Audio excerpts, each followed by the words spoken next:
ሰላም አለይኩም ወራህመቱላሂ ወበረካቱሁ። ውድና የተከበራችሁ እህት ወንድሞቼ እንዴት ናችሁ? ሰላም ናችሁ ወይ? አልሐምዱሊላህ።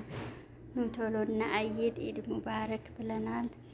ይኸውላችሁ ማሻአላህ የጓደኛዬ ቤት ነው እንግዲህ እንደዚህ ፏ ብትን እያለን ነው። ማሻአላህ ተባርከላ። ይኸው እንደምታዩት ዛሬ እንግዲህ ለኛ ኢዳችን ዛሬ ነው። ቡና እንጠጣ፣ ኑ ዳቦ ቆሎ እንብላ፣ ኑ እንደዚህ እንዘነጥ። አንዳንድ ጊዜም እኮ ዘና ማለት ያስፈልጋል፣ ለኢድ እንኳን ማለት ነው። በሌላ ጊዜ እንኳን ባንዘነጥ ለኢድ መዘነጥ አለብን። እኔ ብዙ ጊዜ ጃዛ አልወጣም፣ አልሐምዱሊላህ። በአመት ስወጣ እንደዚህ ራሴን አዝናንቼ እመለሳለሁኝ እላችኋለሁኝ። ማሻአላህ ተባረከላ። ጓደኛዬ እህቴ እናቴ መታለች ካልመጣሽ ብላ ነው አሁን ማለት ነው። ዚያራ ነው የመጣሁት። እንደምታዩት እንደዚህ ፈርሻ ነው ሰብራይስ ያደረገችኝ። በጣም ወዳት ማከብራት ጓደኛ ነው ያለችኝ። እንግዲህ የምታከብረኝ ይኸውላችሁ እንደዚህ ፈርሻ ነው የጠራችኝ እላችኋለሁ። ለዛሬ እንግዲህ ተዝናንቼ እገባለሁኝ። በኋላ ስራው ይጠብቀኛል። አላህ ያግዘን እላለሁኝ። እንግዲህ አንዳንድ ጊዜ እንኳን እንደማንሰራ እንደማንለፋ እንሆንና እንዝናና ማለት ነው። መቼም ያለበት ስራ መቼም አያልቅም።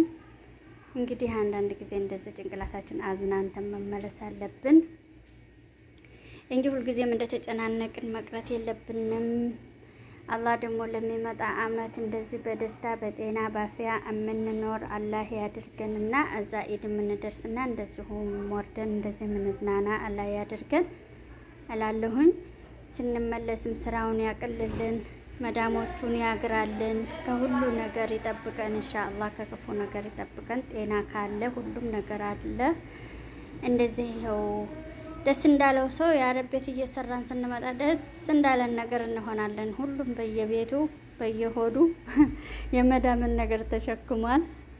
እንደማናቅ እንዳልሰማን እንዳላየን ሆነን ደስተኛ ሆነን እንደኖርን እንደዚህ እንኖራለን። ይኸው ውስጣችን ግን የተሸከመውን ሁላችንም እናውቀዋለን።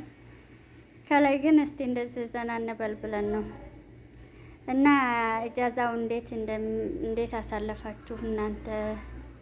እኔ ይኸውላችሁ ዛሬ ነው። ሁሉም በየስራ ቦታ ተመልሷል። እንግዲህ እኔ ገና ሰው በተመለሰ ሰዓት እኔ ደግሞ እየወረድኩ ነው። ተሳፍሬ ነበረ ወደ ጅዳዬ ተመልሻለሁ። ምዬ ጅዳዬ ማሻአላህ ተባርከላ። ጅድቲ መተናል። ጣይፍ ተሳፍረን ነበረ ረመዳን 20 ላይ